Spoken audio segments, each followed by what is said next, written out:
Keralam polling ബൂത്തിലാണ്. അപ്പൊ B Unnikrishnan സംവിധായകൻ സംസാരിക്കും.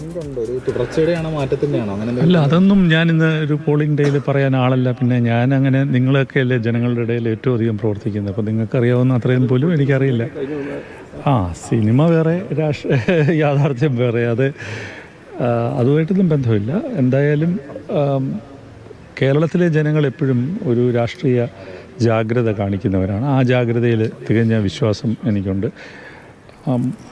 മറ്റ് ഏതിനേക്കാളും കൂടുതൽ ഞാൻ ഈ പോളിംഗ് ബൂത്തിലേക്ക് വരുമ്പോൾ എൻ്റെ മനസ്സിൽ നമ്മുടെ മതനിരപേക്ഷത സംരക്ഷിക്കപ്പെടണം എന്നുള്ള വലിയ രീതിയിലുള്ള ഒരു ആഗ്രഹമുണ്ട്, തീവ്രമായ ആഗ്രഹം എനിക്കുണ്ട്. അപ്പോൾ എൻ്റെ വോട്ട് തീർച്ചയായിട്ടും ഞാൻ വരുമ്പോൾ എന്നെ നിർണായകമായി സ്വാധീനിച്ചിരിക്കുന്നത് അതാണ്. കേരളത്തെ കേരളമാക്കിയ ചില മൂല്യങ്ങളുണ്ട്.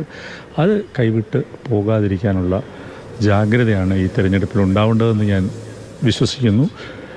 നമ്മൾ വലിയ വികസനത്തെക്കുറിച്ച് സംസാരിക്കുമ്പോൾ, വലിയ മുതൽ മുടക്കിനെക്കുറിച്ച് സംസാരിക്കുമ്പോൾ, വലിയ രീതിയിലുള്ള ഇൻഫ്രാസ്ട്രക്ചർ ഡെവലപ്മെന്റിനെ കുറിച്ച് കേരളത്തെ കേരളമാക്കിയ മൂല്യങ്ങൾ സംരക്ഷിക്കപ്പെടണമെന്നാണ് ബി ഉണ്ണികൃഷ്ണൻ പറയുന്നത്. കേരളം അത്യുത്സാഹത്തോടു കൂടി പോളിംഗ് ബൂത്തിലാണ്. നമ്മൾ നേതാക്കൾ, സ്ഥാനാർത്ഥികൾ ഓരോരുത്തരായി വോട്ട് ചെയ്യുന്ന ദൃശ്യങ്ങൾ കണ്ടു കഴിഞ്ഞു. പ്രമുഖരായ നേതാക്കളൊക്കെ ആദ്യത്തെ 2 മണിക്കൂറിൽ വോട്ട് ചെയ്ത് കഴിഞ്ഞു. പ്രതിപക്ഷ നേതാവ്, മുഖ്യമന്ത്രി, KPCC അധ്യക്ഷൻ, CPM സംസ്ഥാന സെക്രട്ടറി, ഇങ്ങനെ പ്രമുഖരായ നേതാക്കളെല്ലാം ആദ്യത്തെ 2 മണിക്കൂറിൽ തന്നെ വോട്ട് രേഖപ്പെടുത്തി കഴിഞ്ഞു. 100-ലേറെ സീറ്റ് എന്നാണ് 2 പക്ഷവും ആത്മവിശ്വാസം കൊള്ളുന്നത്. 100+. കഴിഞ്ഞ തവണത്തേക്കാൾ മെച്ചപ്പെട്ട പ്രകടനമെന്ന് മുഖ്യമന്ത്രിയും MV ഗോവിന്ദൻ മാസ്റ്ററും EP ജയരാജനും പറയുമ്പോൾ സെഞ്ചുറി അടിക്കും എന്ന് UDF നേതാക്കൾ പറയുന്നു. മുഹമ്മദ് ഷിയാസ്, കൊച്ചിയിലെ UDF സ്ഥാനാർത്ഥി വോട്ട് ചെയ്യാനെത്തുന്ന ദൃശ്യങ്ങൾ.